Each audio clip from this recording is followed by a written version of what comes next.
Hello, hello. Can you guys hear me? Yes, I Roger can. that, 10-4, Cameron Birds, 941, Sarasota in the house. All right. That'll work. That'll work. We'll let everybody roll in and kind of into the mix, and then we'll use your chat. I'll mute the mics as we once I really get started, and then if you want to just ask questions, and then I'll open it up a little bit more. But let's just give it a few minutes, and then we'll go from there. But I'll knock this out and get some learning done tonight. Yes, sir. Thank you for having us on. Let's see here. I'm going to share the screen in a second.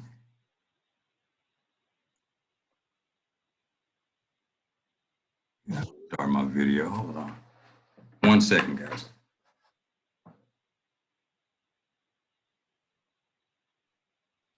Feel free to chat, talk it up however you want to, and then I'll get us rolling.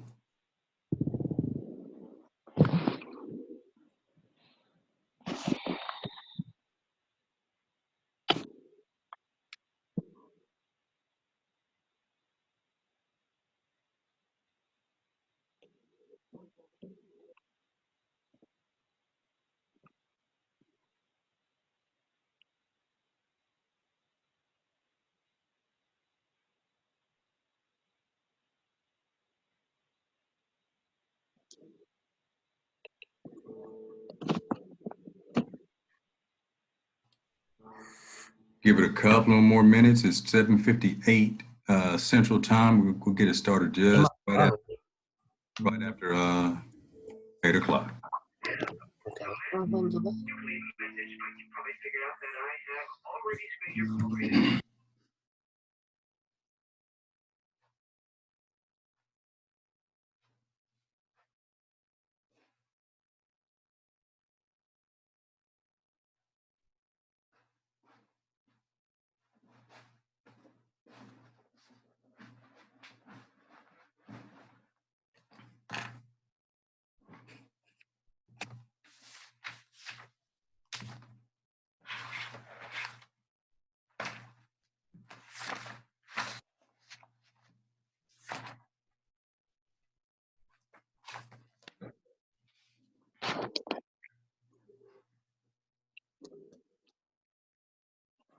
All right.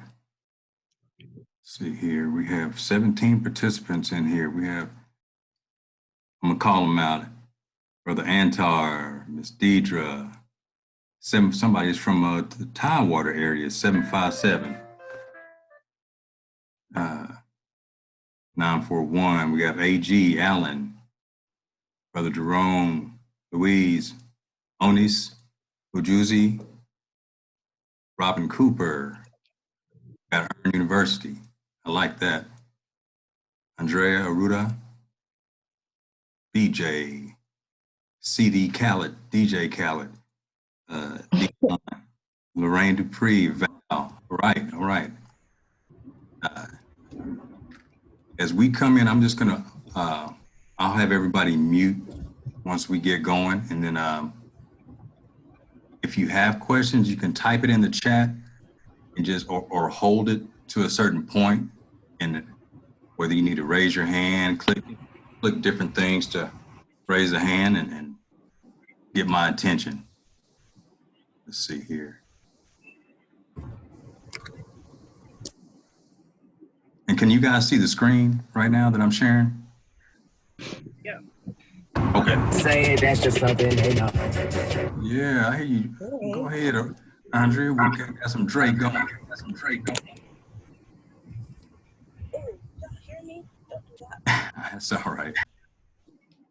I muted myself. Yeah, if you're gonna play some let's see, I'm trying to think you're gonna play some old DLC or some Boogie Down Productions. Let it roll. All right, guys. I think we 23 people in here, individuals. I'll go ahead and mute it and get us started. So let me try to make sure when I can also do that upon entry.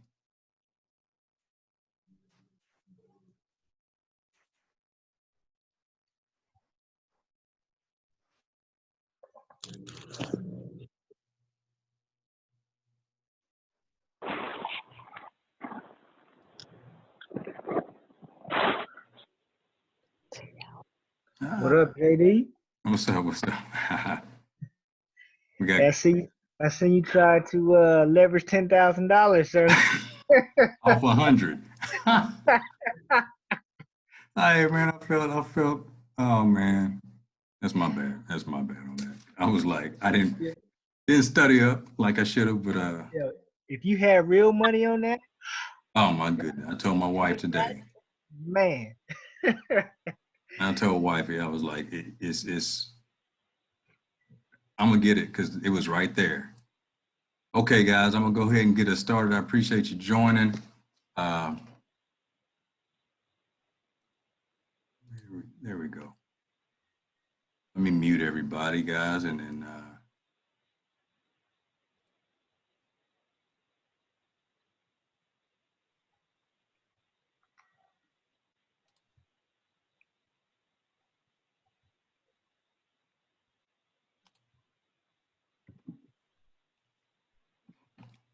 Okay, guys, everybody is muted right now.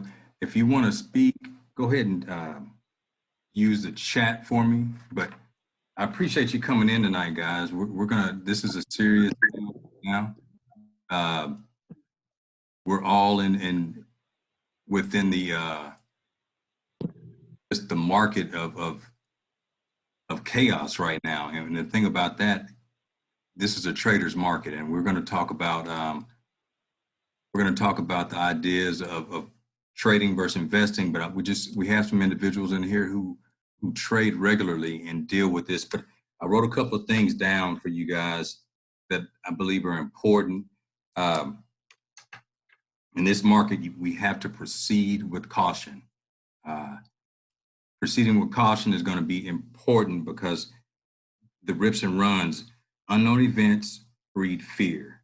Fear catalyzes volatility. Volatility feeds options, prices, and premiums. That's just the name of the game, nature of the beast.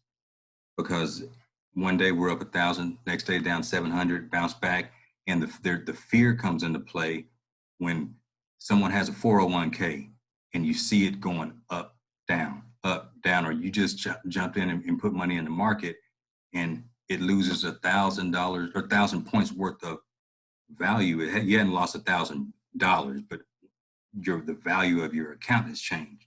So if you want to write something down, think about uh, you want to research how to hedge a position or protect your position.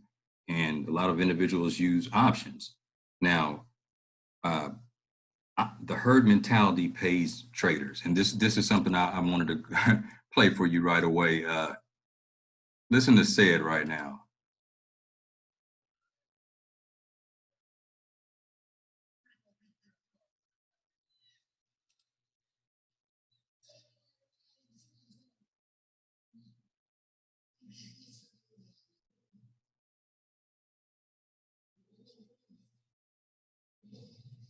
Think we lost audio.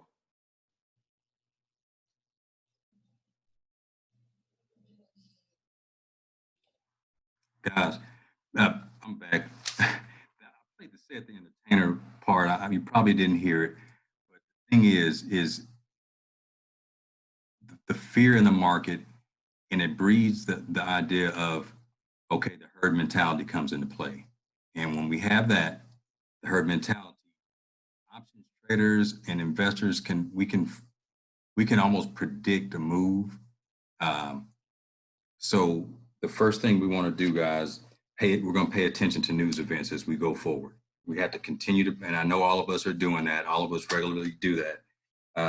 Right now, if you're taking notes, and you can add to it as well, guys, the sectors the fear sectors right now. Of course, Corona is hitting it, but it is killing the airlines. It's killing the hotel, leisure, gaming, casinos, and my wife is a reservationist. She said probably 95% of her calls, 95% of her calls were cancellations. Feel free to record if you like, no matter what. Yeah, take it all, guys. Take it all if you want to record. But at least 95% were domestic cancellations. So she's saying the fear is real right now. And the issue is the unknown. So when it's the unknown, there's fear, the herd mentality that that kind of really it plays into the hands of an options trader. So I'm gonna show you what I'm talking about. Let's take a look at American Airlines, okay? And I'll kind of walk you through just the thought process of a trader. We have, okay, you have Maurice Jackson. He's a trader, but he analyzes patiently. He sits back and analyzes crowd trends and market sentiment, but he does it over an extended period. The chart I'm looking at actually is a 1-year look of a daily chart.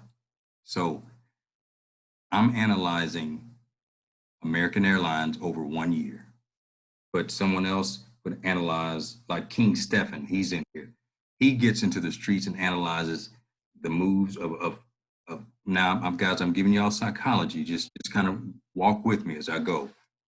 He analyzes the moves on a micro level by being off in the cut where he's scalping daily, moving in and out, but also his team is locked into the Forex market, so they see which direction the currencies go, currency pairs, and see, because the actual, when currencies move, the devaluation of the dollar, they'll see it first in the currency markets, bond markets, currency markets, and it happens overseas in Asia, Europe. Those markets open early.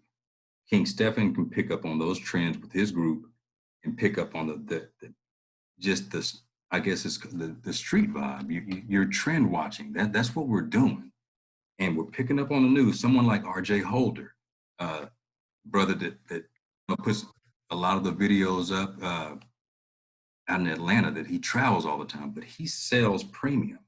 He's the one who he sets up the pop-up shop.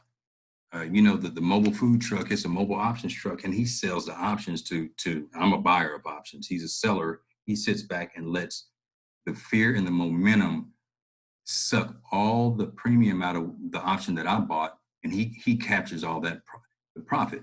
So if you guys want to look up buying options versus selling premium, those are something that you can study. Now the selling of premium is a little bit more advanced. You need to have a little bit bigger account and study a little bit. It's an expert level position or strategy. But all of this ties into, guys, I'm tying it in. It ties into technical analysis. We're looking at the trends over a period of time, and it plays into our hands, guys. So, okay, we're looking at this screen right here. We're looking at the daily chart over a full year of American Airlines. Today, I shorted American over the last 3 days. I bought puts. I saw a lot of individuals mention that they were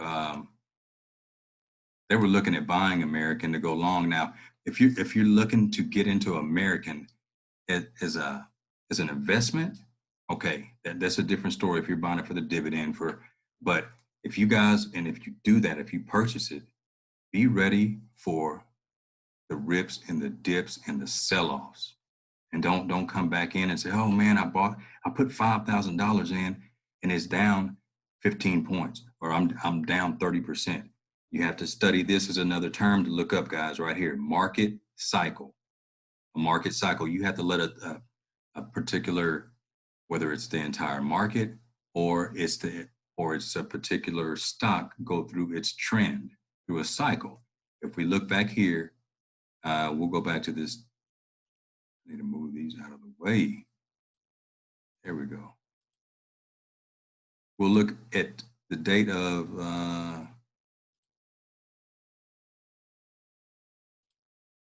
right here on the screen, guys. And if you can see my screen, I hope I'm still sharing it. But okay, October 4th, 2019.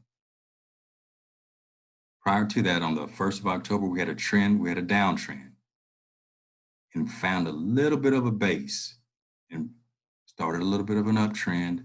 in American.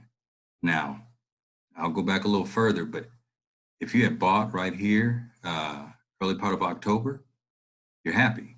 You're making a run. You're seeing a positive move, continued move up. Price action is moving up the chain heavy. And, we're probably around late October, had a little bit of a sell off, found support. And I'm talking you through this, guys, as we go. And when I say found support, that's just, it means that when the price itself of a stock goes down, when it declines in value, you don't want it to just fall all the way just down to earth like that.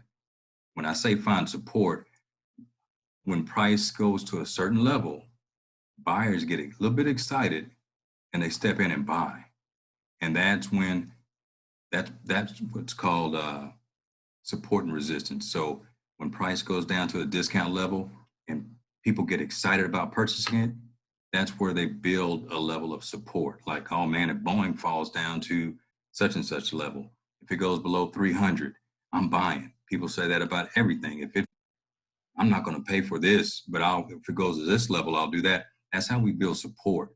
That's where it says price has a memory. And this goes back to many years. Let me back out and I'm going to draw a trend line for you guys. That's 3 years, but look at American. I'm gonna walk you through this.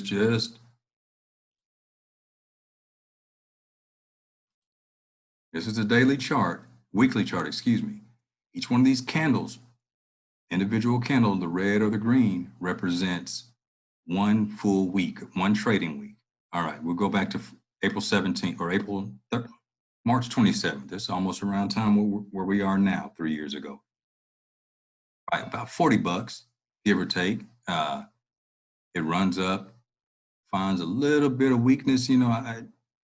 Okay, nobody wants to buy up there. There's no sellers up here. Sells off. And price is on the search for price discovery for fair value.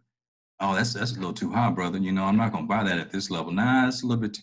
And people get panicked when they own these stocks and someone doesn't, it's like you see the price go down. You know what? It's selling off. There's certain times when it runs up, investors and different parties, they take profit. So price will pull back. And at certain times, it spooks retail investors to like, you know what, this thing it's about to tank. I'm going to take my profits. I'm getting out. They sell off. And then when you start to sell, a lot of times in a panic sale, you sell at lower levels, because buyers aren't buying at a certain level, and then it continues down. Then it finds a level of like, hey, you know what, this is pretty attractive at this level. I'll buy that Bentley for $100. And then run it back up, find out, okay, nobody's selling up here. Nobody's willing to pay above this price. Sells back off. It's supply and demand, and it's capital. We find it on the chart. And a lot of times what we do is traders, you can draw levels of support and resistance or areas that are called, you can call it demand zone. Then down at the lower levels, at the top, this is where supply is. Let me just kind of draw this. I'd rather draw it right in there. And I'll extend this over. But I'm drawing what I'm drawing, guys. And it's not always a perfect to the penny, but you get your area. And you know that certain levels are like, okay, when it gets up here, it's not going to work. So I'll run that out over the next, continue on. And okay, guys, what I'm looking at when I'm doing this, I'm looking at the tails. I want you to study candlestick patterns. All this stuff, you can go to YouTube, you can go to Investopedia, you can find this information for free. And it can help, it can help you become a better investor. Okay, this will be the supply zone up here. Not a lot of supply, not a lot, but it's sold off. American Airlines was becoming weak around March of 2018. It's still, showing weakness. And look at the trend down over the last 2 years, 2018, 2019, just steady, a decline down. And people say, buy the dip, buy the dip, buy the dip. Well, you gotta be kidding me, unless you're buying it for the dividends. Because this thing is gonna dip and kick you right in the ass, dip again. I'm getting dividends. You only have 16 shares. You gotta weigh the options on that. No pun intended. If you just love the company, yeah. Now, the different story for me, I'm gonna continue with this, but let me type in Delta, who has a history of taking care of their employees, doing a few other things. Delta, the industry is in a tough position, but Delta was in a trading range, but it doesn't look like, well, it does not look like Americans fall from grace over a 3-year period. Delta's found a way to try to keep that value within a certain range. And when I say trading range, you have the top of the range up here near the tops where price kind of gets inflated. And then you have that lower level when price becomes attractive to investors. And right now, the entire industry, the sector is showing weakness, but back to American. Okay, continue down. I'm gonna draw a trend line, guys, another trend line for you real quick.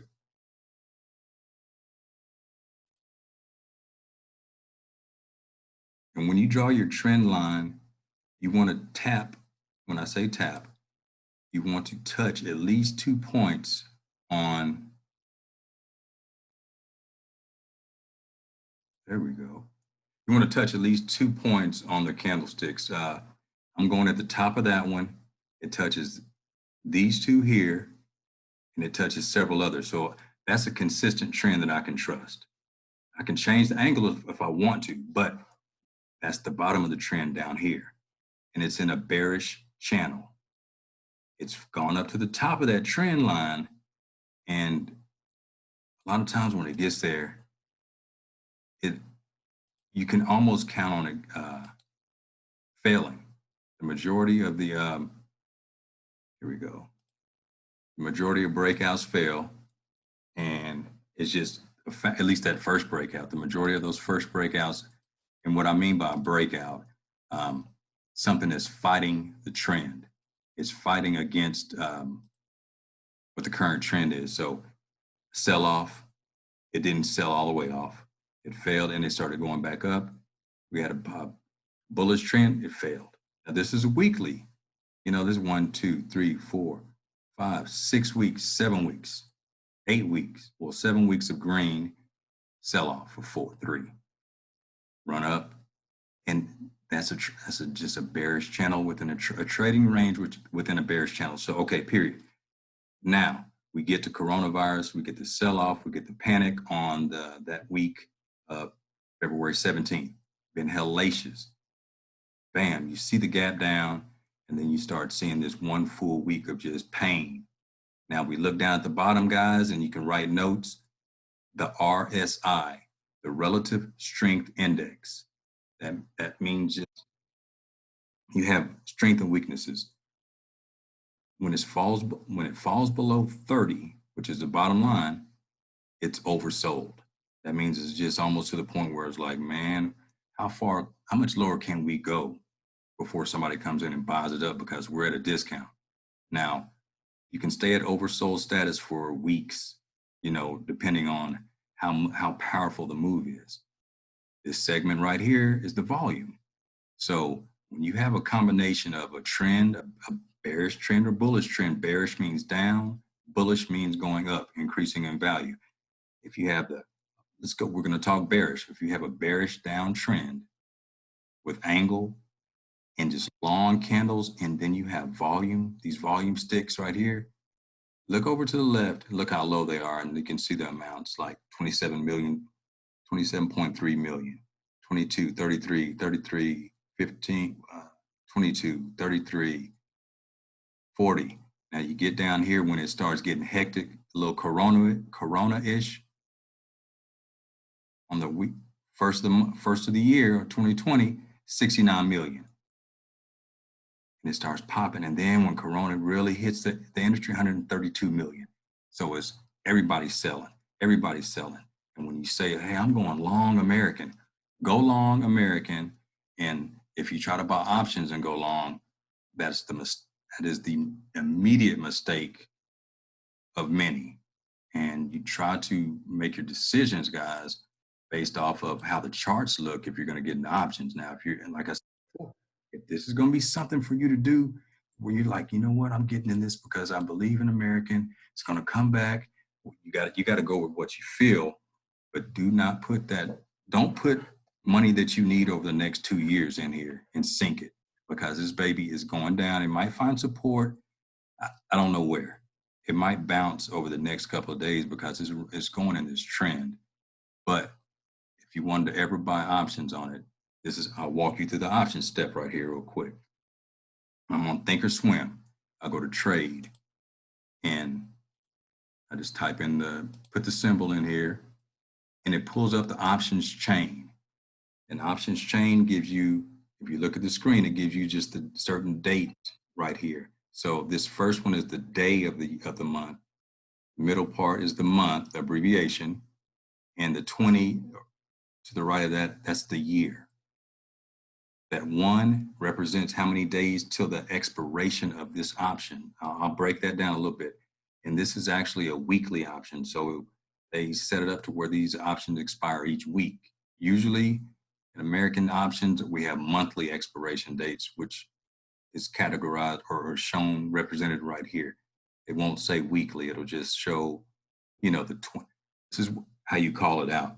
You know what, man? I'm in those March 20th $35 puts, so it's 15 days to expiration. And the 100 represents, that's how many shares per contract. That's your leverage. It's 100 to 1. And the thing about options, people say they're dangerous, they're risky. They are. But you can protect your investment. And you can cap your losses by setting. Basically, it's going to be your risk reward, and you set your parameters. So, okay, if I was going to buy, here's what I bought today. I'll just break that down. I took profit earlier in some March 20th, $19 puts. So now it's right there. That's the monthly option. Boom, I open up the chain. And you see right here, let's go look right above this cursor. The calls are on the left, puts are on the right. And the amount of strikes means how many, what the price levels are that they offer the contracts on. So a call, if you think your stock is going to go up for whatever period of time, you're going to look to buy a call because your calls increase in value as the stock price increases. So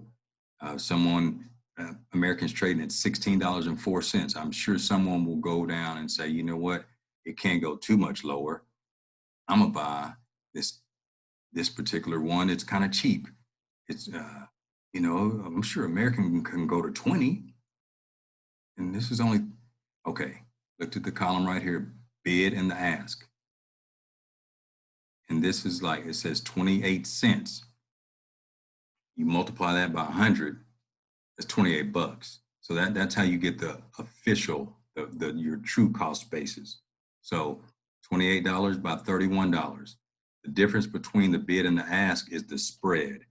That's where the market maker makes his paper, makes the money, because you want to make your spread hopefully within 25 cents. But in a hot market move, it might be $1 or more spread, but don't pay that because let's say you buy right now that $31 option, it would be the 20 strike. So it would be the March 20th, $20 call for the price of 31 cents or $31.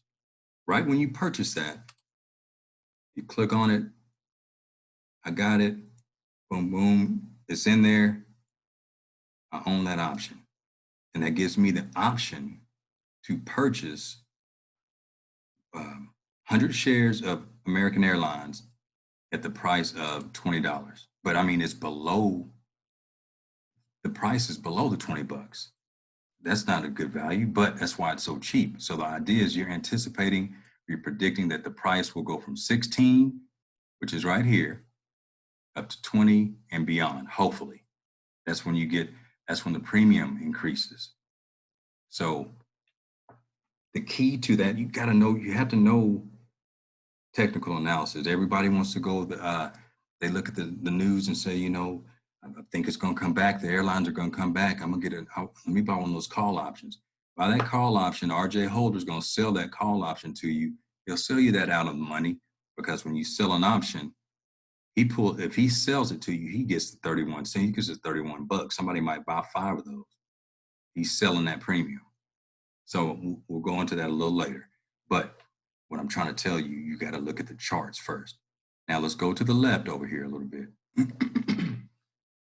As you go calls, you got open interest, guys. Open interest is very important. It's the amount of just open contracts. How many people are really, really involved in that? And people on CNBC, there's a lot of people who make a living of watching unusual open interest. When you see something like open interest of 160,000, like look down here, look at this option right here. You got to be kidding me. The $29 strike price, $29 call, open interest of 89,683. I mean, Boeing might do it. It might run up to 29 before March 20th, but man, it's going to take a miracle. And then I also put on here, you can put on your charts,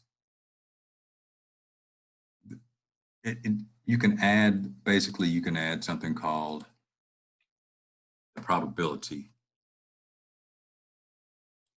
So you add that tab right there, and this is the probability of ITM. That stands for probability of being in the money.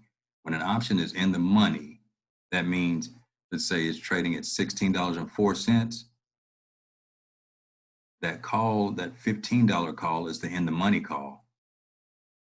The $16 call is at the money. And then when you're above the price of that particular of the stock, because everything's based on the underlying stock, that's out of the money. Out of the money calls and puts are always less expensive. They're cheaper because the probability of hitting on them is not rare, but that's why people who sell options, they go to that out of the money. They know there's mania coming, and there's going to be a group of people who buy these options. You see 89,000 contracts out there of open interest. There's a market. You guys need to study this. So, okay, we'll go on from here. Let's go to puts. I know there's some gaps in this. I'm just I don't want to be all night for you guys, but I mean, I'll talk as long as I can. Now the put side, on the right side of the screen, puts represent the option to sell the stock at a predetermined price. Not the obligation, but the option. So let's say, and puts are for hedging a lot of time originally. So if I owned American Airlines and I had purchased American at, let's see, I owned it at $25, $25. And I just see it going down in value, I could buy a put. Let's say if I change the date to go further out, 43 days out, the April 17th. Now on the 25, I'm in at $25. I could buy a put for $900 or $930. That gives me the option to sell all my shares at $25, even if the stock is trading at 16.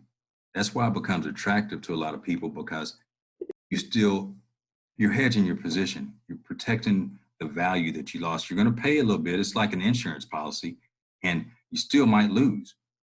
But, every month we pay insurance, and we don't always have a car wreck, but the insurance people get paid. And the cat that's selling those options on this side is pulling in that premium. So now this is a little different. This is in the money now because on the put side, we gain value when the stock price dips down or declines.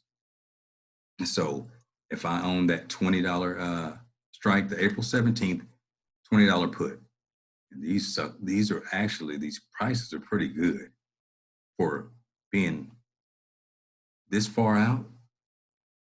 I can't see these guys.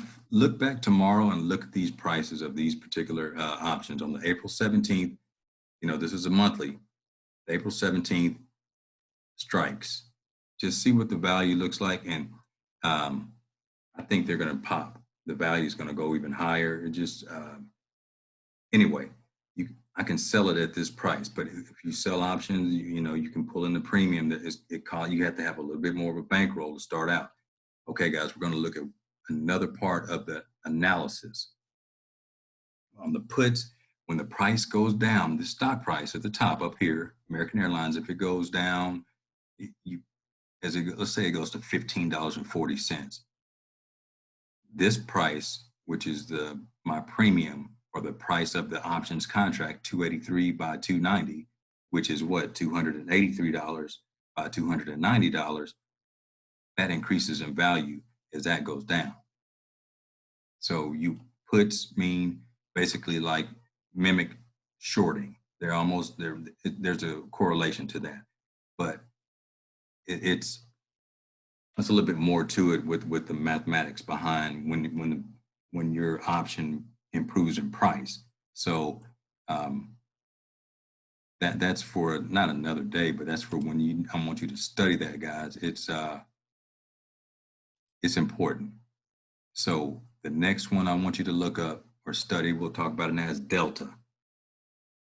The delta is basically the amount that your option will move for every dollar move in the stock.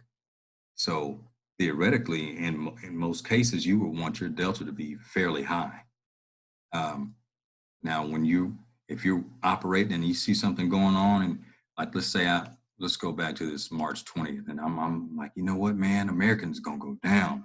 It's at 25, blah blah blah, and you start looking at, man, 25. I don't have $850. Okay, man, I don't have that.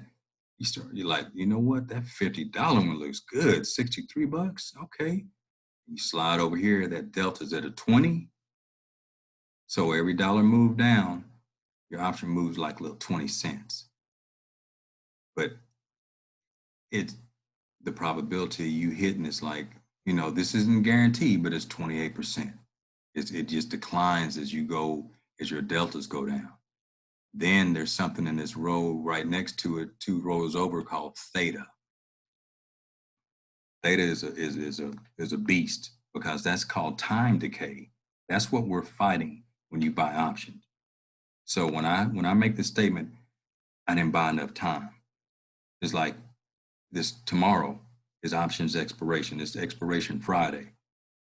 Big Worm, Debo, everybody's coming to get that. They pay up. You know, it's a wrap. I have an option that I got stuck in when Robinhood broke down. I was in a space call, you know, and like, you know, it's gonna be all right. And I tried to get out. 2 days, couldn't do that. I said, you know, I'm just gonna have to wear this, and I took a $500 hit. That was my fault. I don't mess with Robinhood all the time, but I had a little money in there, and it started hitting. And I was like, you know what, I'm gonna keep it in here. I was on a roll. So options expiration, when that hits, theta pops. Theta starts getting really high. Let me find. And theta means for like each day that passes, tomorrow theta is going to be really high. It's going to keep moving. It knocks that like 24 cents will come off of your option without the market doing a thing. So you pay attention to theta. A lot of times in the beginning, when you first get those options, theta really isn't going to be affecting you if you buy a little bit of time. So guys, just for a rule of thumb, the shortest time that you should be messing with is 2 weeks out. You know, this was like a 30-day option, but 14 days, that's kind of the shortest time. But you need to know what you're doing to analyze the move. Okay, 30 days, 60 days out are really good amounts. The last one we're going to do real quick, implied volatility. That is just like how much that option, the premium, the price pops or increases or because they always talk about the IV crush.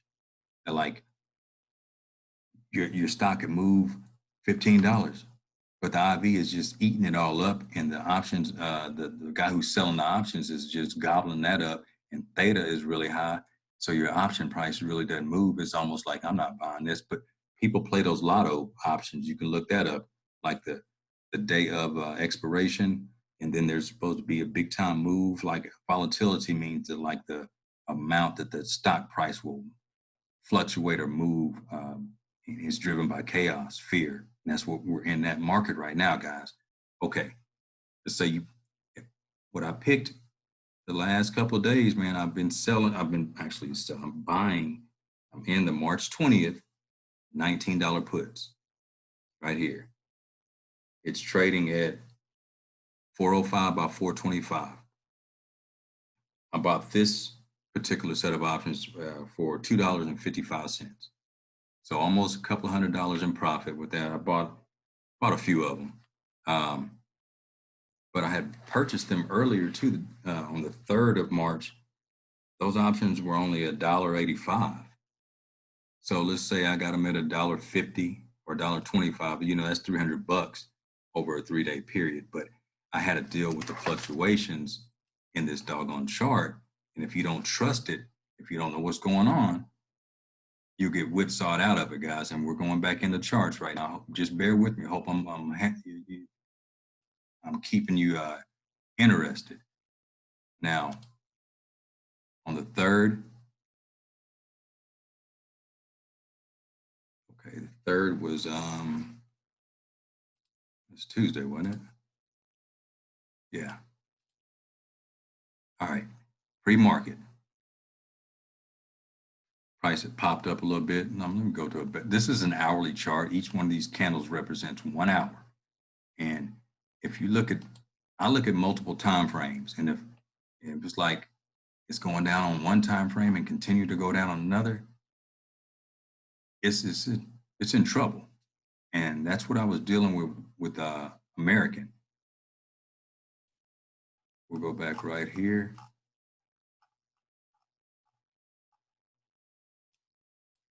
All right, the $20 handle, I had made that basically the line in the sand. Price was above that. And I said, if it breaks down through this, look to the left of the screen at the top over there. If we can break down through $20, I'm going short.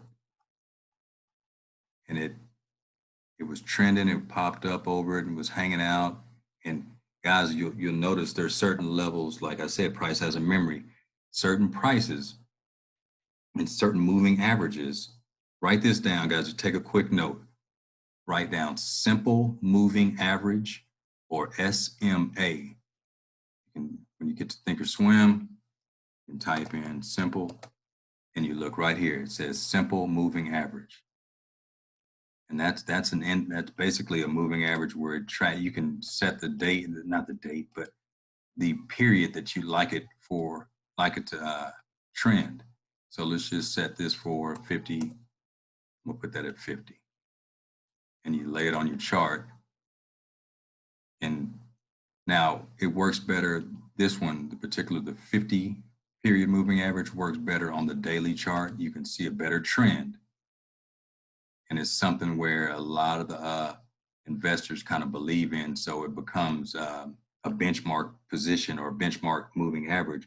And how I had to say the entertainer story about if we see one person run, 1 or 2 people running, we're not going to ask questions. We're going to take off and run. It's mania, herd mentality. And a lot of times when price really falls below the 50-day moving average, it's a 50 period, but when you're on a daily chart, you can call it the 50-day. When it falls below that with follow through, mania can ensue. And that's what has happened right here. Now let's go back into the evaluation real quick. Now you have the moving average, and then you have levels of price support. $20 was the point for me, that line in the sand. It sold off on last Friday and bounced back up. I made a little money, sold off again, and I got out on Monday. And then I got back in because American was giving up. It was giving it up. And there's no reason to go long unless you're going long term. Candles like this, big bearish candles, they're tough to overcome. Now, what happened? Let's go back to what day is that right there? It's Friday. $20 was the support right there. Then we had weakness. Finally falls through, comes down. That Monday hits, it sells and sells off. And then it, like a magnet, it comes up to the 50 is it's not a guarantee that's going to be the moving average that it follows. My moving average is right here, guys. I'll show you the ones I put on my screens. The ones I use for my intraday analysis are, and they're the exponential moving average on the lower time frames. You can type this in, Thinkorswim, exponential. Right there, moving average exponential. Put it on there. I put the 30 and the 10. And then my final thing I use is the VWAP. That's the volume weighted average price. And I click show study. And that's my roadmap right here. And so we had Monday. Boom, sold off, got my money. I hopped out. It bounced, rolled into the close. It fell below the VWAP, which is key. You guys can look that up. Broke above it. VWAP acts as a magnet or a repellent.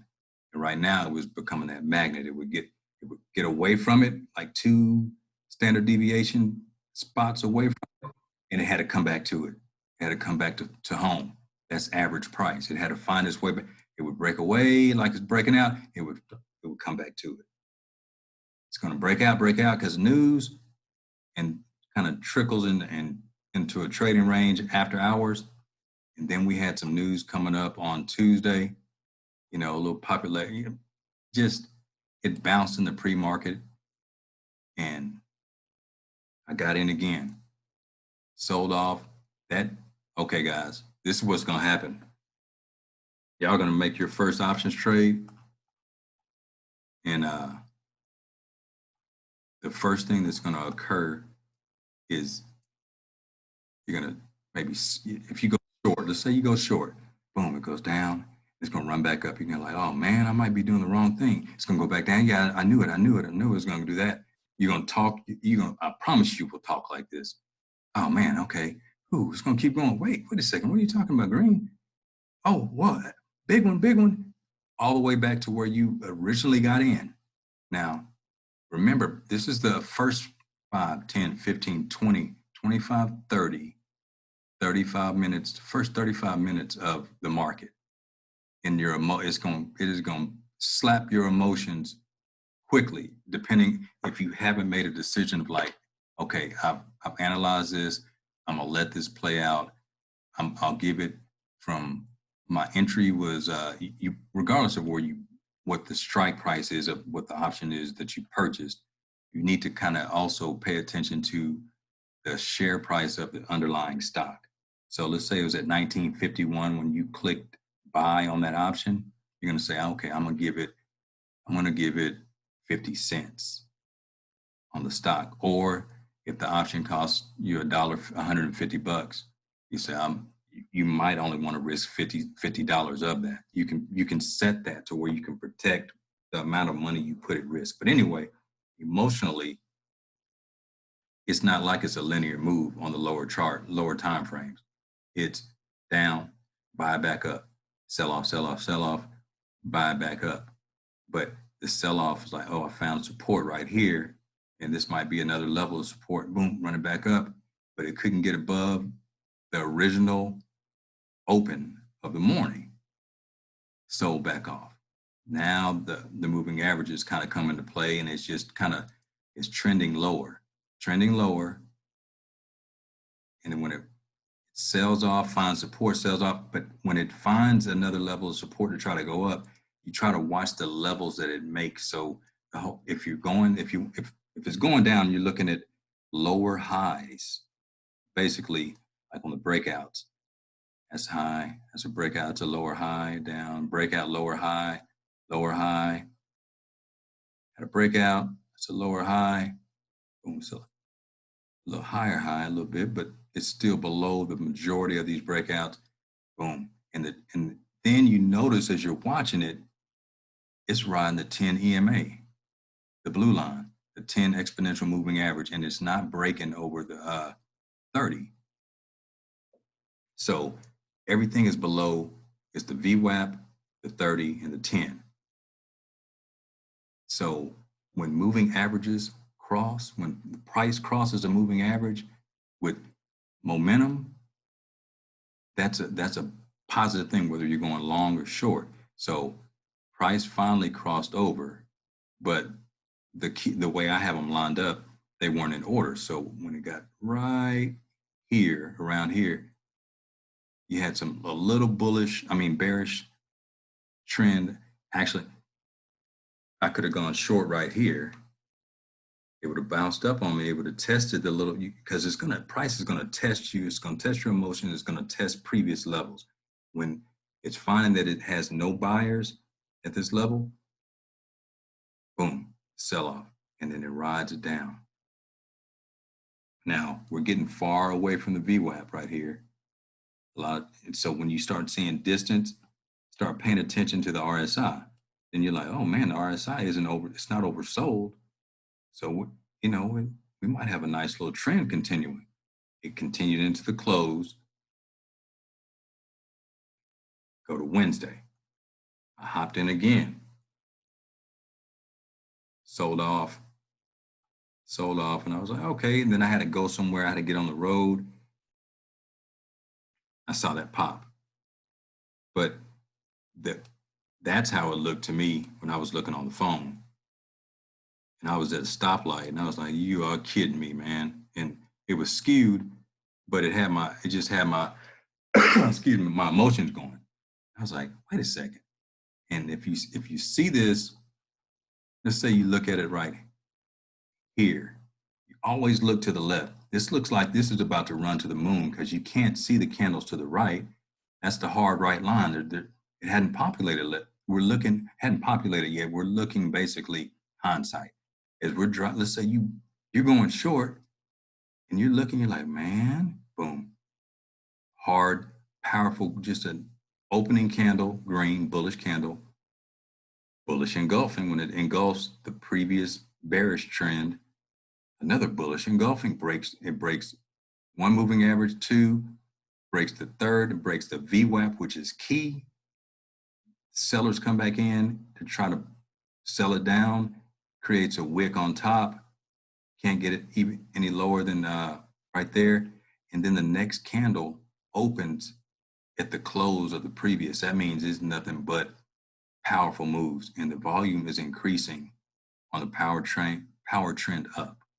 There was news that occurred. I think that was the White House situation that was going on right there when they went to Munoz for United, and he met with the airlines. They said, we're going to probably provide support if they need to make payments, if they can't meet the payments. Okay, that was a dovish statement, but it was a fluff statement. Got up here, and it still never made it higher than the pre-market highs. You have to pay attention to your pre-market levels. It closed on par with where we opened. So that speaks volumes. So this is what we have here, is a double top. And that is key. That's a key bearish. It leads to in most cases a bearish trend. So This is how you draw a trend line. Just as basic as possible. Top, top, but you need price separation before you get a bear, a double top. So sold off, found a support down here, double bottom. Now look, guys, and it doesn't have to be an exact, just a perfect replica right there.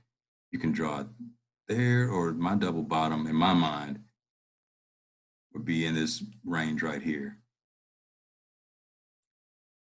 Sold off, ran back up, sold off. It's gonna, support is right here. It's very light support, but the way the green was coming in, and then all of a sudden you had the dojis with which are change of direction candles, ran it up. Boom. I was still in that option. I was probably down $130, but I was like, I'm trusting the long-term trend. And the news is just, it's a catalyst, but they're BSing. So boom, sells off. Then it finds support at the VWAP. That means buyers came in at average price and ran it up, and institutional buyers. A possibility of that. Great trend. That's actually here's the trend right here. This is it's a parabolic rising wedge right there. A lot of times you can get your sell off out of that. When you see it, looks like, almost like a bull flag, but you have higher lows and it's higher highs, but they're somewhat decreasing. It's a weird way to explain it, but it's a wedge pattern, and that's a bullish. That's a precursor to a bullish move. At the sell off after hours, and then they released news. Oscar Munoz and those guys, United and JetBlue, stated that they are going to cut capacity, domestic capacity, by 10% and 5%. Anyway, that's big news. So you hop out, and the move occurs, guys, and you have to continue to analyze this now. And I'm going to the price axis. I need to set this up to where I can move it down. It was already like that. Here we go. All right. Sold off. Here's today's setup right here. Pre-market. I'm in. I get out upon this sell-off right here. Once it pops and hits the VWAP, I exit, because I'm like, you know what? Anything can happen. The market hadn't really established that killer move yet. And I noticed something else. I was like, wait a second, what's going on? And it stayed below the VWAP, stay below the VWAP. Now, this is big.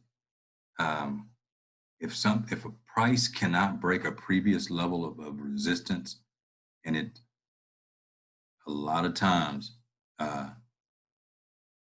you're going to find yourself into that bearish move and into a sell-off. So I hopped back in and got into some. I got back in those March 20th. I was like, you know what? I could have just stayed in, but I didn't want to risk it, so I took profit, got back in. Stay below the VWAP, guys. Remember, I said it can act as a magnet or repellent. It buried it below the VWAP. And then you have all these little tiny candles, all bearish, without a green candle in there. Give me some more of those. I got some more when it started. Let me get back in, American man. So I shorted even further. It tested the VWAP again, shorted, not VWAP. Now, this is called a VWAP crush. VWAP has pushed price below the 10 EMA below the VWAP, and the 30. You better short that. Now, I'm not going to say how long you short it. You pay attention to the RSI on the 10, and if I even go to a higher time frame, like a 10-minute chart, you're going to see it even prettier, man. I'm saying, man, excuse me, but look at that. Bam, sell off. Okay, yeah, we're gonna, the banks and the blah, blah, blah, the news and noise comes out. Hey, I see some people, hey, man, Americans gonna come back. Yeah, it's gonna come back. It's not coming back this week. Next week, let me get this $250. Bam, sell off. Right here is where you enter. This is an entry, guys. and get your pullback. So let's say we have a sell-off and you're like, man, it's going to keep going down. A lot of people will buy right here. And at times I would as well, and you can hold it, but you have to deal with it. You buy that first pullback. So sell off and a pullback is a green move up above previous low. And you found a doji. Oh Lord, there's a doji. Boom, got that red candle. Somebody will scalp that, but you need to have follow through. There's a red doji. That normally precedes a trend reversal. That means where the buyers and sellers couldn't agree on price. It was just basically there's no movement on either side. Boom, follow through.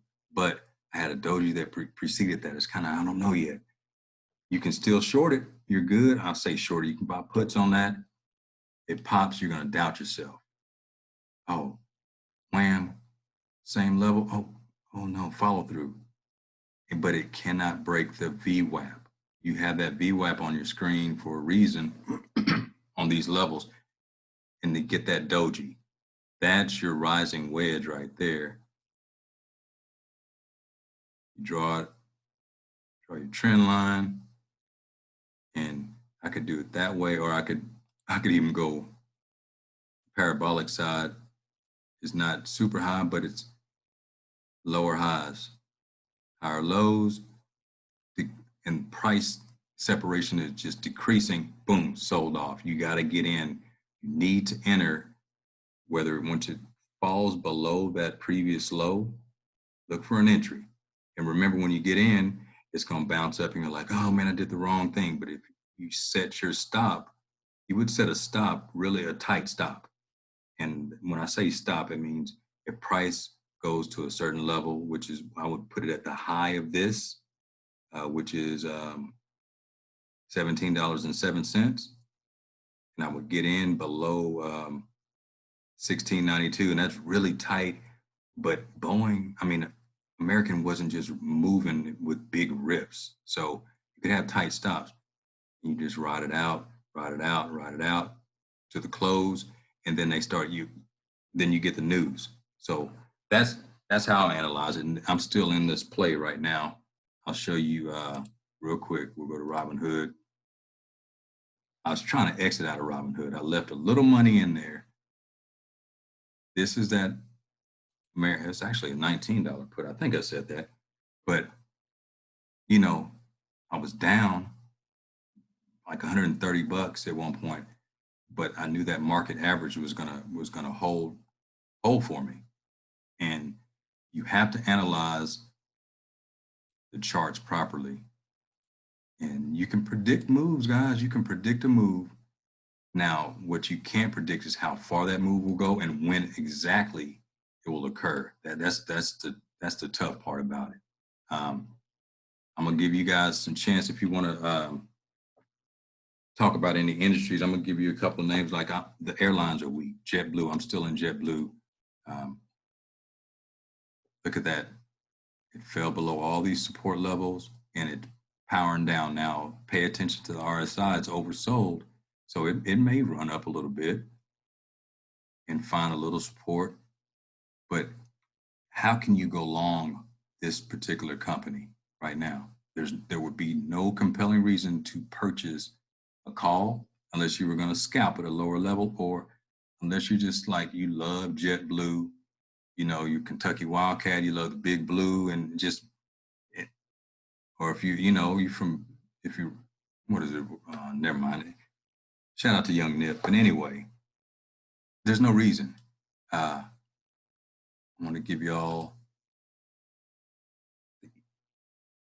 put some names in here, guys, in the chat, because my wife has been pretty good with coming up with the current event stuff, like EPC, Edgewell Personal Care. We were walking through Walmart late at night. She was looking at the wet ones, and she said, "Hey, Dada, you know what? They're selling out. Blah blah blah. We need to find out who the parent company is." Found out who the parent company is, and that stock went up a few dollars since she made that call over the weekend. And that's when I was stuck in Robinhood and couldn't get my money out to play it. And I had to tell her, yeah, baby, I didn't put the money in there, But anyway, EPC. This is a daily chart. It's not a great trend. It's in a trading range, but if we dig deeper, like recent times right now,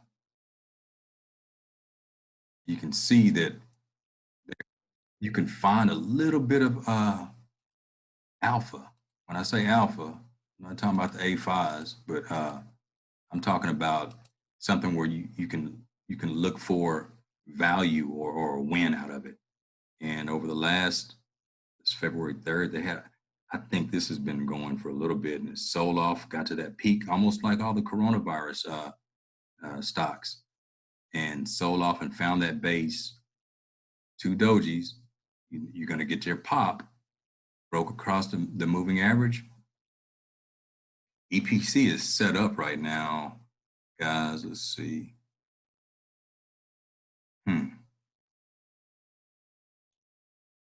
You get above, if you want to look at EPC, it'll be support in the area of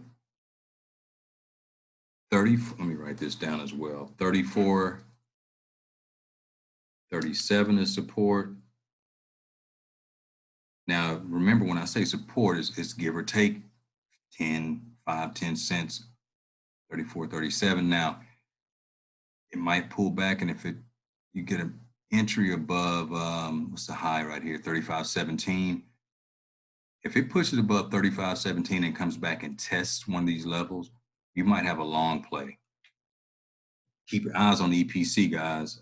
It's not a recommendation on that, but it's something it's falling into play. But if you can look up, guys, research Purell, because the CDC's released the ingredients, how to make Purell. My wife was like, if people are, able to make it to do it yourself, Purell is going to, whoever makes that, the parent company, somebody looked it up on BSI the other day, but if they're doing that, Purell is going to pump that as hard as they can to not let the do-it-yourselfers get those ingredients and do it. So there's a chance we have to research who owns Purell. That's key. But you don't just buy it. You got to look at the chart. Now this chart is decent. It's not and these aren't long-term plays, guys. This is a period play. This is a summer fling, man. You go up at your grandmother's and y'all go to the park and you see your friend every day. And summer's over. I mean, y'all not gonna get married, but have fun. Look at Purell. EPC. This is an hourly chart over the last 2 weeks. That Sunday, that overnight, man, that weekend, it found that base. This is Walmart time. At Walmart with wifey. Hey, baby girl. And then ran and found its power. Now, okay, guys, Purell's going to sell off. We're almost at 70 on the RSI. We're in the double top range right here. There it is, right there.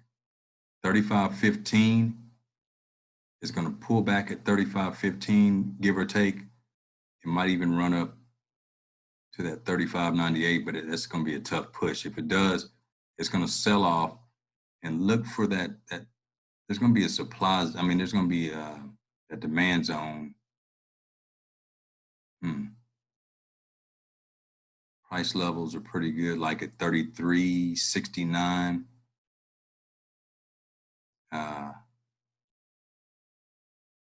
32.69, but if you go in, expect a pullback and look at the tops right here in the last couple of weeks. At 38.98, that's a level of like pain where it gets up there and guys, they sell off, and it sells off good for several days. So that's a power pain play. The big buy-in came at 33.48. So that 33.48, we're above that, so you're good, but expect a pullback. Okay, I'm gonna see. I think you guys are in the chat. Okay, when you hear someone say buy the dip without looking at a chart, what do you think? GoGo Industries owns Purell. Pfizer has exclusive rights to distribute. Alan, thank you, man. Let's get Pfizer.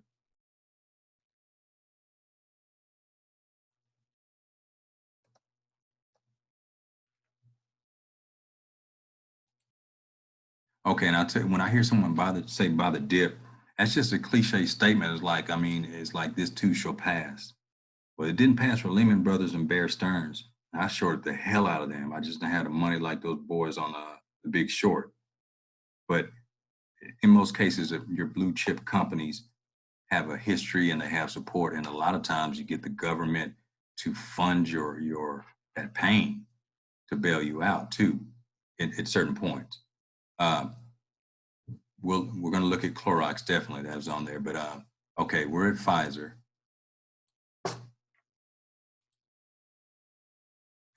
It has found a little bit of life, guys, over the last. This is a daily chart. It found a base down here, 32, 33.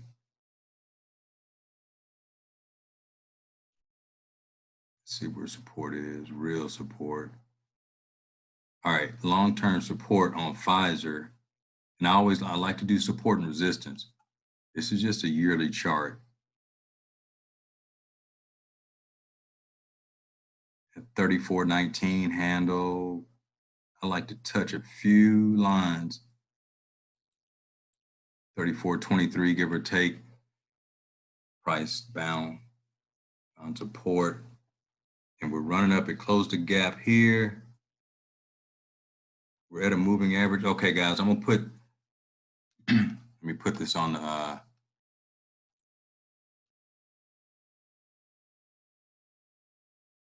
50 out there. Change the color to orange. Draw two. Hey, anybody catch that? Reverse back to you. All right, broke below the 50. When was that? Early January. Pfizer, man, and I don't like pharmaceuticals, but that's what's hot right now. $35. Chart looks run up, sold off, found support. Guys, I'm walking through this mentally, so just bear with me. I'm trying to see if this and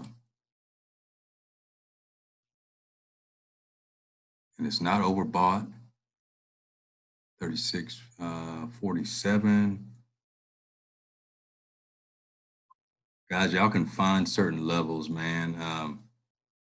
At 36.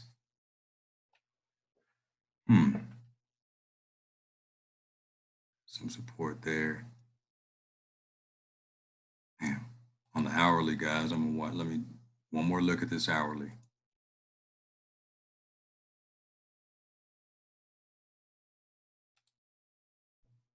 Okay, this is better. And let me pull out. Okay, guys, the gray areas are the after hours and pre-market. Sometimes you can take those off to really look at the chart, the purity of the chart on a different level. We got a reverse head and shoulders. I don't want to draw it. Well, I'll draw it out. But anyway, reverse head and shoulders. That's a bullish pattern. And here, since we're doing technical analysis, guys, that's the left shoulder. This entire thing right here could be the head, is the head, right shoulder.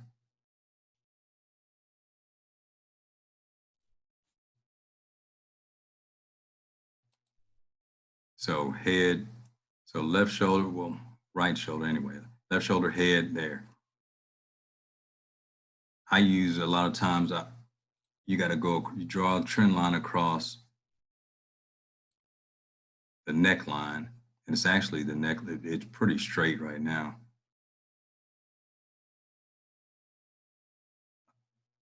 Let's see, one. Anyway, that's good enough. It's a little congested on the screen, but guys, it's moving up. Price is moving up on this particular stock on Pfizer. Now, One of the last things that you do when you analyze it, we're going to look at the option in a second. It's head and shoulder. We got the price levels. It found double bottom right here, guys. That sell off into 32.67. You have support there. You have more support. 34. And it found another level. So run up, pull back.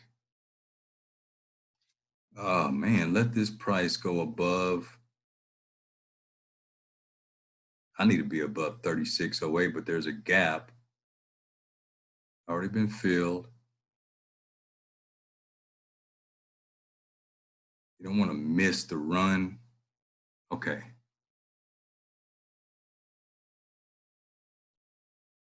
Test it out, 36.05, because let it run. You want to see a positive push.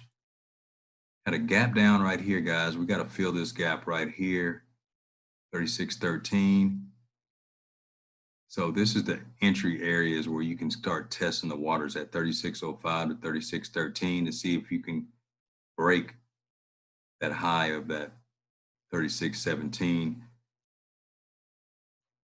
It's not a long-term play, guys. This is a speculative play because the idea is like we're looking at Purell, the coronavirus, and they could come back and say, it's all a hoax, man. The Rothschilds did this to get our money. Black folks are going back to jail. Bam. And then when the conspiracy theory comes out and said, I told y'all, told you Robin Hood. Anyway, this is a speculative play. You kind of tread lightly with it. You take your time. Let's go with Pfizer real quick.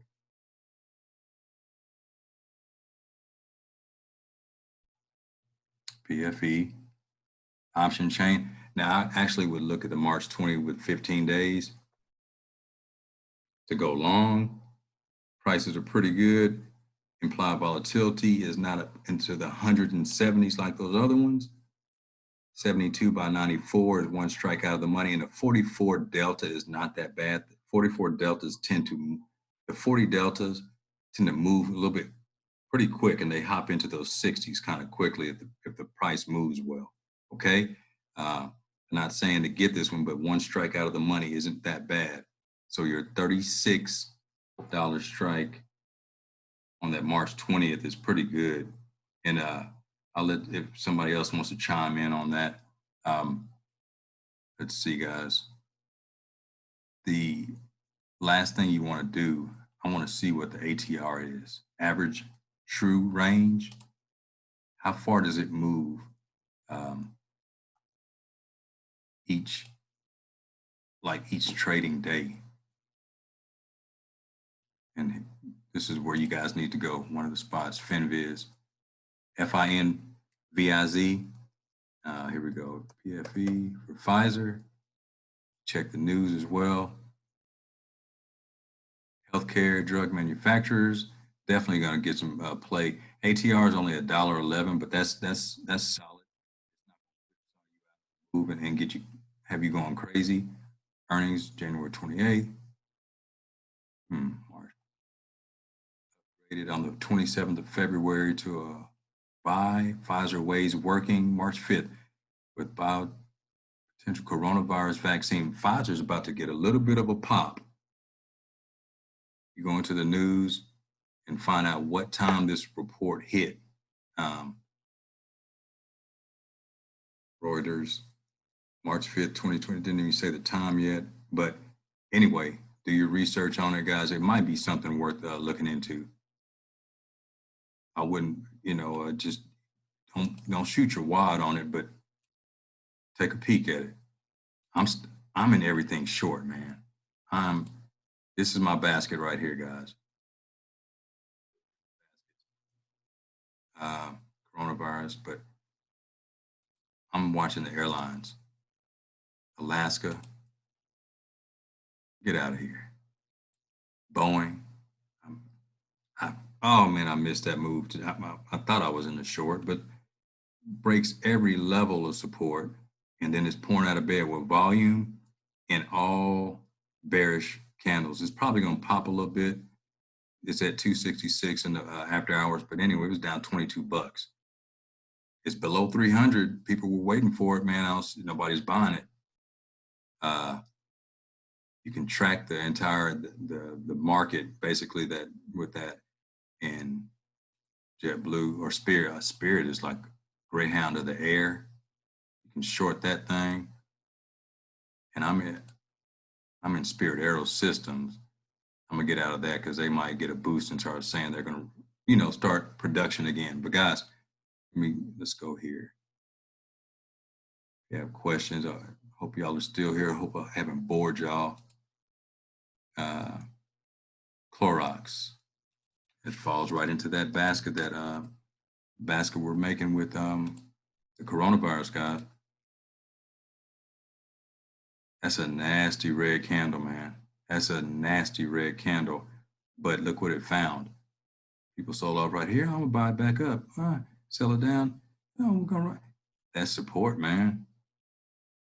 I mean, you don't want to go back to 156, but it is support, and you have to identify those levels. And the sell-off ensued right in that range at 172. And we're finding support right now over here, guys, at 172.68. That 50-day might be a support level. And if I put the VWAP out there, I'm sure we might find something, but let's see what's on there. I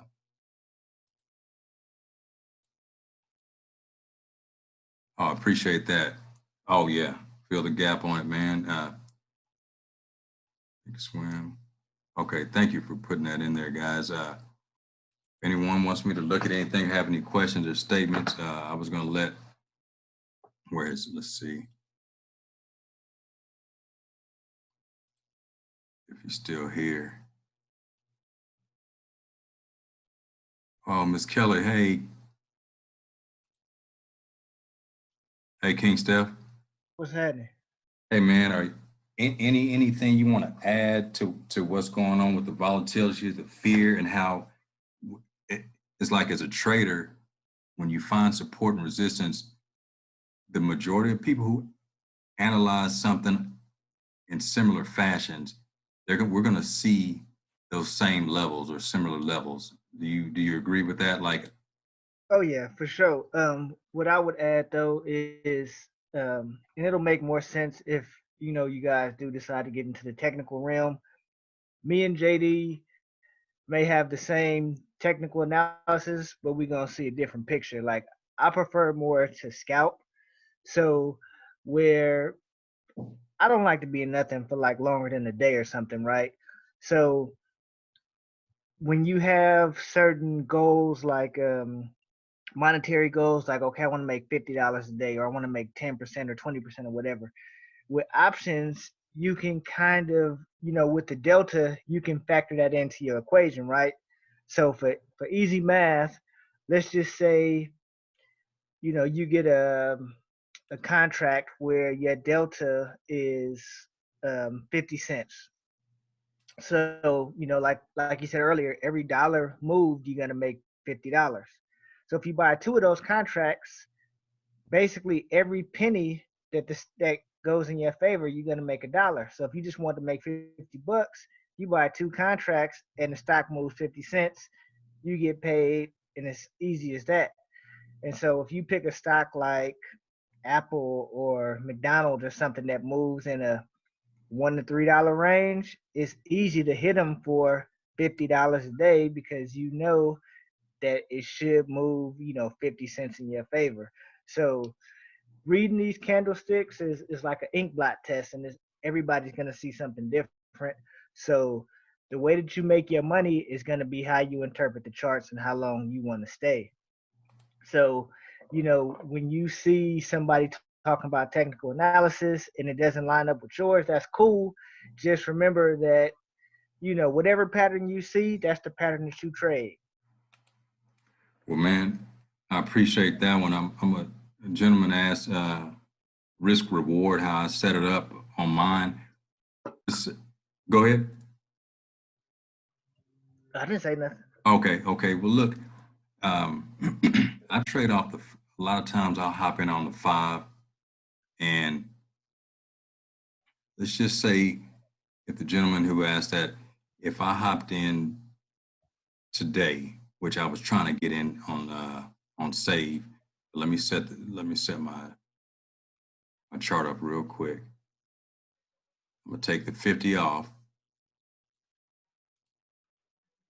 I'm gonna bring back my 10 and my 30 and my VWAP on these lower time frames. And it's key, especially in a downtrending market for me. I don't have a short bias, but I do have a short bias. It just happens that way when it's because that market sells off so fast, man. If I were to hop in on this one on a serious gap down, a lot of times that opening candle, that's a risky play for me because I've seen it pop up so quickly. But we had the RSI was overbought so hard, I would have hopped in on this at least halfway down. If I hop in here, I want to know how far Spirit moves. I want to know, see if I can get that. I want to know how far the ATM, what my ATM is. So ATR, excuse me. Let me get to it. So I look, ATR 231. Okay, man, it's gonna move a couple of bucks. It'll definitely try to make its move. And if I hop in probably midway through here below the VWAP at 2440 or whatever, I might set my stop at the top of this particular entry candle where the breakout occurred, where at 2505 or just a little bit higher to where, because on a strong mover, if the ATR was like 450 or $5, it could go down here. Next thing you know, man, it's back up here, and you get shaken out, and then it trades off for the entire day. And like I was in, it went up and took my stop, and then I'll say, "Oh man, I'm blaming the market maker. It went up and took my stop." Well, yeah, price did what it was supposed to do. It filled that gap, and everybody sold off. But anyway, I try to look for the most recent breakout and try to find, I might have my stop a little bit higher on certain days. And with options, man, sometimes I might just say, look, I'm only willing to risk $50 out of this $150 I put on this option. I'm like right here. Save has a weird options chain. Everything, because I'm going puts. I'm not looking at the first call over here. And we look at the option, the open interest, and it's not really super high on this side, on the put side, but I just don't see why you're going long. But anyway, I check that, and I'm saying, okay, at $280, I might risk 80. And if I really feel strongly about it, and it's a heavy mover in a moving market, I might. It's give and take on that. Right now, I'm really going to the top of different breakouts. So if I was over here on the hourly, if I entered right in here, which actually this would be my entry, 35.42. Wow, it's looking like the exact same. I would be my exit or my stop for the stock price would be like 38.09, 38.10, and then I would see how that corresponds to my option. Now, certain days, if I'm just like, look, I'm not even willing to risk that. I shouldn't be taking that trade. I'm like, I'm risking $50. That's it. That kind of thing. So I hope that answered a little bit of your question. But the risk reward, people say you go at least 1 to 2, but sometimes on a smaller account, going 1 to 2 is like maybe 1 to 1.5. And some people go 1 to 3, but basically like for every dollar, they want 3 back. Some guys want the $10, they want that $10 lot. So it just depends on what your risk tolerance is and what you can handle. But guys, I've been on here too long for y'all, man. I'm just pay attention, guys, to the news. 24-hour market cycle. Here's the area. The CDC released the information about the do-it-yourself Purell. the next thing that I just saw, man, was talking about SpaceX. SpaceX is partnering with Avion Technologies or something like that, and they're gonna do tourist flights to the International Space Station. So they're trying to compete with with basically Virgin Galactic on that. That can be a negative, positive, whatever. I think it's a positive for the entire sector with that. Uh, Virgin has found price discovery in the pullback situation. I'm still long Virgin um, from a long-term perspective, but the day of reckoning had to happen. And I keep saying that when you take a look how the run up, and we just basically stayed above RSI, above that 70, you got to sell off. You have to got to get get the spanking. Found support, sold off, really sold off, and the trend is down. But I believe that real support was right at 20 and just a little bit below, and it's kind of in that area. So we'll see how it goes. I'm still going long. I bought a few shares today on the pullback, and just kind of keeping it, man. Guys, if you have questions or want me to look at something before I head out, let me know. Let me pull it up. And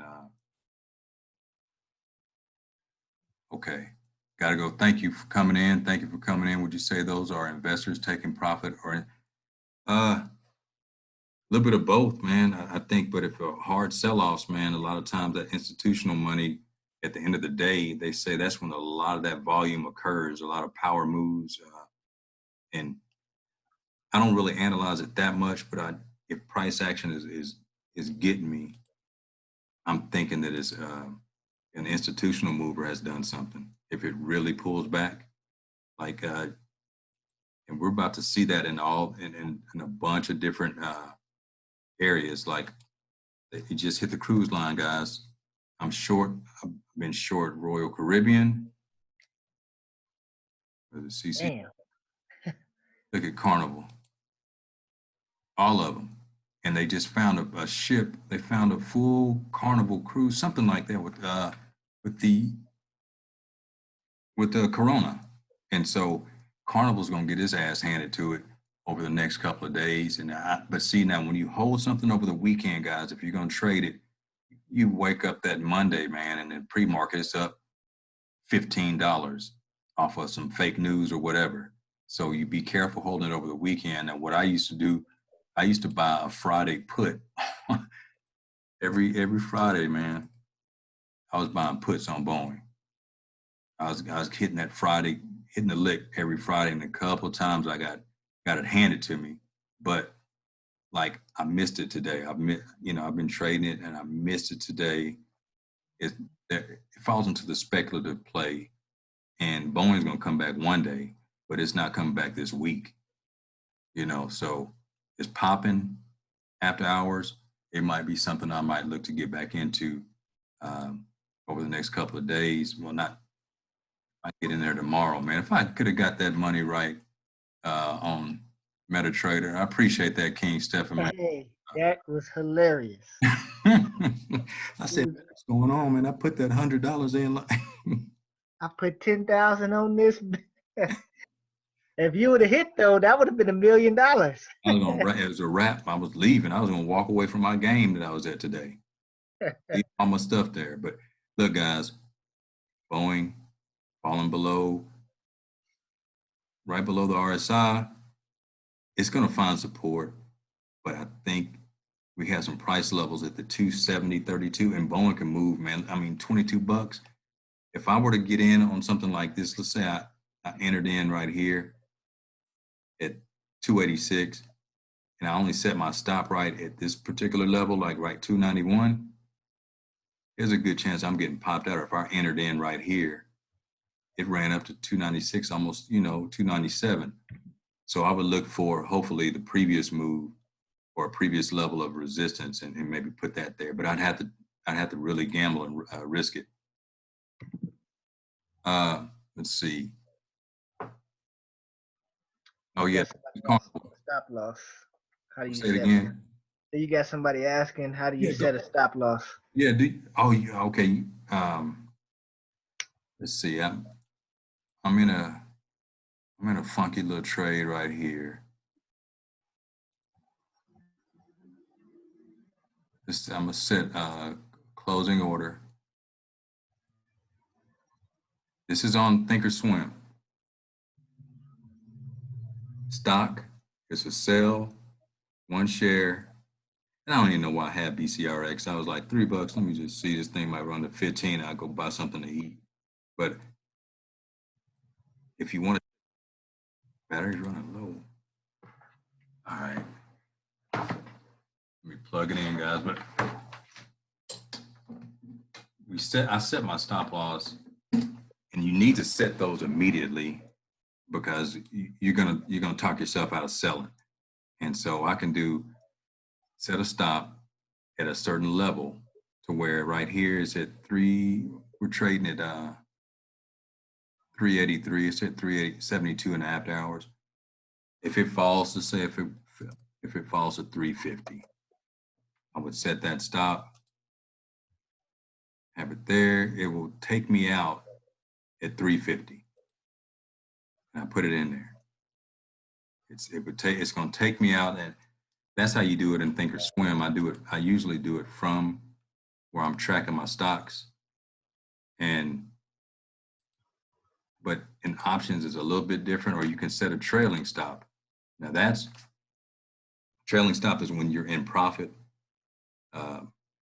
I'll create the closing order, same situation, one share, bam, trailing stop, and I'm on stop limit, trailing stop. And right now, we're trading at 370, let's say just 372. It's going to take me out at 362. So, but if it goes up to 382, it'll take me out at 372. So it's a 10-cent trailing stop. It'll trail price by 10 cents. I can make it 25 cents to where I'm capturing the gains and I'm locking in profits. So it's going to follow the price by 25 cents, and it's not going to go back down. So that trailing stop continues to move up at each increment. But when price comes back and hits it, it will take you out. In most cases, sometimes there's a flash crash and you miss the exit is rare, but it happens. But trailing stops are good when you're going to protect profit, and you have to leave the computer, or you don't want to just babysit it all damn day. So let's see.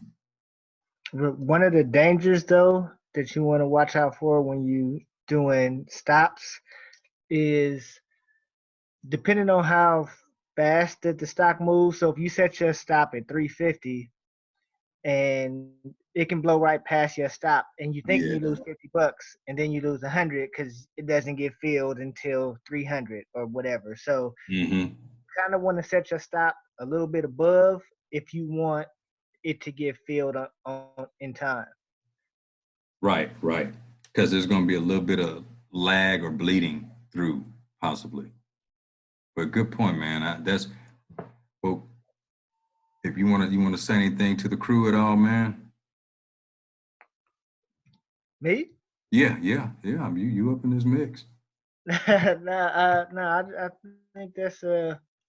I don't for options. I personally don't like stop losses until it touches my stop at least once.